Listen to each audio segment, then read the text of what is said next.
Je parle un peu français already. So hello, and welcome to Lauren Reviews Things That Just Probably Shouldn't Exist. Starting with Emily in Paris. Now this show has been all over my Twitter feed. Not so much in a positive way, as much as talking about what an abomination it is. But when people whose opinions you value are talking about a show that was this bad, yet they watched the entire season of, it's like, is this quarantine or is this just an amazing disaster I'm gonna watch burn? Either way, we're gonna watch what Netflix is constantly telling me is in the top 10 of trending. But pre-getting into this, just know that if you love this show, if it speaks to you, if it hits something in your heart, that's good. People should like whatever they like, you're not hurting anyone. If Emily in Paris is your jam, great. This just might not be the video for you. I actually, my sophomore year of college, did actually go spend a year in France, and I really recommend to anyone, any of you, go spend a year in another culture. It's good for you, it builds character, you become less of an asshole. So let's see if this also happens for Emily. Ooh, it's Emily. Ooh, she's running. And Grey's Anatomy lady, who got her own spin-off, Private Practice. I didn't watch it, but I liked her and Grace. I'm gonna be sick. I'm gonna be sick. Okay, so moral to this story is homegirl worked for Grey's Anatomy lady. Grey's Anatomy lady is now pregnant, so she can't go to Paris. No, the French will eat the baby right. Mange. So instead they're just gonna send the assistant in for the same position. A higher up would be going to... What firm are you working for? Because I want to work there. The Cubs are going to the playoffs, baby! Can we get a couple of beers here, please? Oh, white wine. Actually, anything French if you have it. Ah, yes. This skinny white girl does not compute baseball. And then orders a white wine. The demographic, it's thinning. The building is very old. It doesn't have an elevator. Charming. Okay, I realize that like I'm getting nitpicky here, but this girl's from Chicago. How is she though? I just swept off these bags 5 flights. This is the 5th floor. In France, first the ground floor, then the first floor, then the second floor, and so on. That's weird. I get because America, you know, after they were done raping and pillaging and almost destroying an entire group of people that were thriving here before us, you don't have the same amazing old architecture necessarily, but like plenty of buildings in Chicago don't have elevators in a 5, even a 6, as she's so concerned by. That's weird. Oh my god, I feel like Nicole Kidman in Moulin Rouge. You've got all of Paris at your feet. There is a wonderful cafe. Oh, I don't care for that shoulder. Wow. So, That shoulder touch. Wait. Très good, très wonderful. Great. That's weird.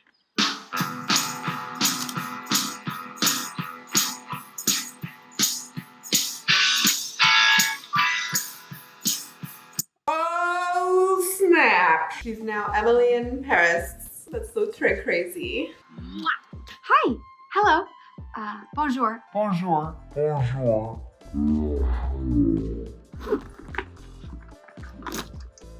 I'm going to be working in this office. No. Je vais travailler dans ce bureau.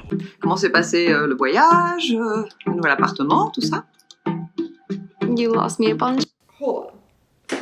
Please tell me, is she really wearing a shirt with the Eiffel Tower on her first day of work and just refusing to try? Okay, we are 8 minutes into this show and I know that all I've done is just stop it and scream about really small things, but like, yo dumbass really went in there in an Eiffel Tower shirt. Okay, tell me Amelia's dad, Amelia Sr., if you will, is not the same D-bag American that is like, we speak American in this country. I didn't think I could feel more embarrassed to live here until I started watching this. Okay, the thing with shows like this, and actually like, I think that you can say this about most TV shows, most movies, even like YouTube and like influencers, everything, like a lot of the time it falls into a bucket. Shows like The Devil Wears Prada, Sex and the City, even what's that one with Hilary Duff, Younger? All of these shows, like the base, the cornerstone is truly just working off the feeling of like, I'm a youngish girl, most likely from the Midwest, moving to a big bustling city, but there's so much fashion and people and love and romance. And even though right now I'm just getting coffee, one day I'm gonna be a fashion editor. The struggle.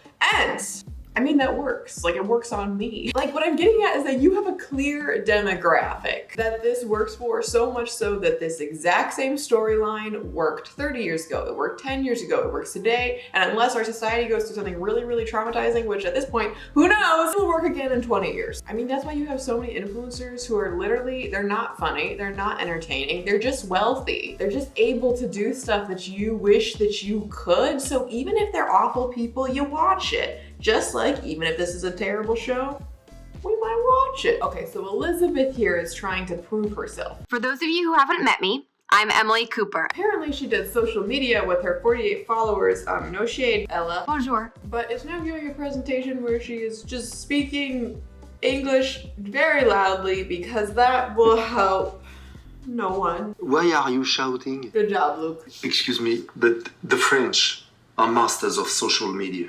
True. But Americans invented it.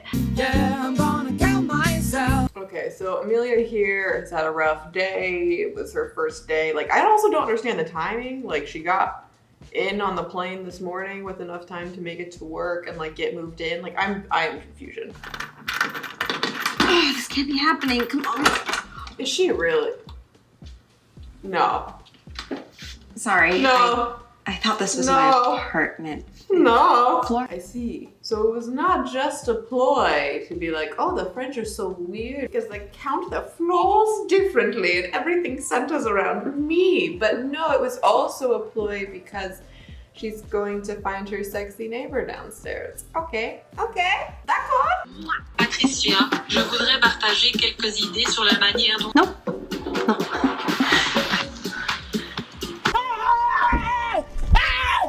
Why are you running? Sorry, I don't speak French. American? Yes. But did you think that I was French? Honestly, no, I was being polite. You look American. Are you from Indiana? Chicago. Oh, I was close. But the girls, they look like you. Nice. What? Like, there's no way whoever is writing and in charge of this is from either France or the Midwest. This girl does not look like she's from the Midwest.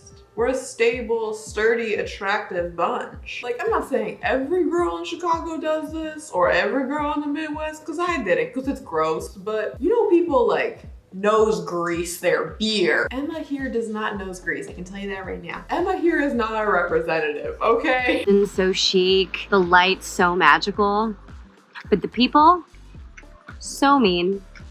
I mean, they can't all be mean. Oh, yes they can. Chinese people are mean behind your back. French people, mean to your face. I'm seeing a common theme throughout this show that is clearly, I think that they are attempting to be like, yes, this American girl, she's stupid. You know, like she says merci, like she's screaming for mercy in a church. Like they're clearly trying to make her seem like an arrogant kind of dumbass who just refuses to associate with anything. What I'm finding to be a myth is that they're also trying to hit on a lot of really typical poor French stereotypes. Again, it is a very common stereotype that like, oh, French people are so mean because they say things to your face. First of all, have you ever been to New York? Okay? No, this is not just a French people thing. Secondly, if you were just trying, that's all you have to do is just try to speak the language. Try to do the bare minimum and people are nice to you. Like literal, actual experience, people are nice. It's when your arrogant self shows up, like what I'm getting at here, we all can see. We see the picture that they have painted. But I guess what my issue is that Americans actually are, not all, for sure, but Americans actually do this stuff. I would not say that French people just run away when you, like, what? Okay, the storyline has progressed forward. She is clearly feeling very lonely and disregarded, but fortunately Luke came by on his little scooter and he made her feel better. They had a touching moment where he called her arrogant and then she called him arrogant and then they were both stupid. But she also noticed that she got more Instagram followers. Ooh. And if this is not a clear display that I think what this show is going to be about is not only her finding herself and her having crazy adventures throughout this season, but also maybe she grows her social media following and proves everyone wrong.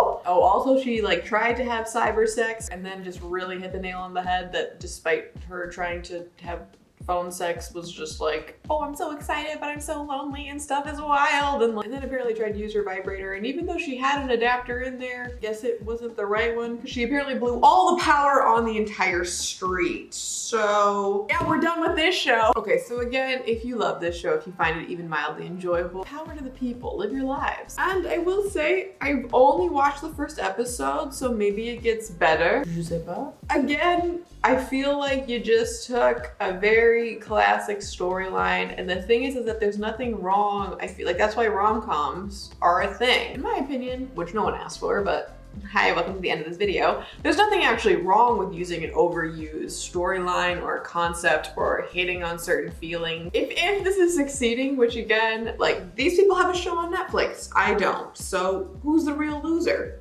The girl talking to herself in her living room? Probably. But I just feel like you're likely thriving on the same audience as children that are just like, you know, when you're a kid and you have this idea of like what being an adult is gonna be like in the future, and you're like, yeah, one day I will also move to like this crazy city and do all these crazy things, and like my next door neighbor will definitely be hot and not just like an old married couple, and people will be mean to me, but we'll get over it. Like you, like, and so maybe it's just not for me, but yeah, I'm so glad we watched this together.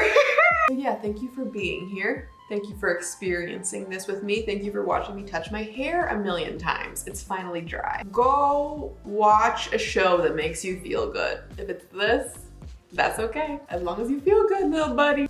Maybe also, I don't know, like experience some culture that is not your own in a good manner. Have a nice day. Bye. Thank you for watching.